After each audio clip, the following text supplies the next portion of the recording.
ఇతరులు మమ్మల్ని చైనీస్ అంటే చాలా బాధ కోపం కలుగుతాయి. మేం భారతీయులమే, ఇటానగర్లో ఉంటాం, దయచేసి చైనీస్ అనద్దు అంటూ దాదాపు 10 ఏళ్ల వయసున్న ఈ చిన్నారి చేతులు జోడించి చెప్తున్న వీడియో సామాజిక మాధ్యమాల్లో విపరీతంగా వైరల్ అవుతోంది.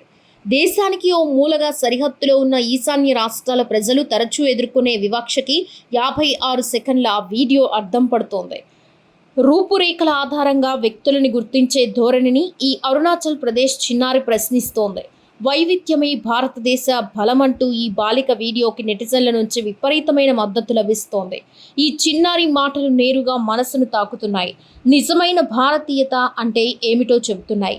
సొంత దేశంలో గుర్తింపు కోసం ఇలా వేడుకునే పరిస్థితి దేశంలో మరే చిన్నారికి రావద్దు అని ఓ నెటిజన్ ఎక్స్లో పోస్ట్ పెట్టారు. పాక్ ఆక్రమిత కాశ్మీర్లోని ప్రజల భారతీయ గుర్తింపును స్వీకరించేలా ఒప్పించడానికి మనం చాలా శక్తిని వెచ్చిస్తున్నాం. ఈ దేశాన్ని ప్రేమిస్తూ భారతీయులమని గర్వపడే ఈశాన్య ప్రాంతాల్లోని మన సొంత పౌరులని చైనీయులు అంటున్నామని మరొకరు ఆవేదన వ్యక్తం చేశారు.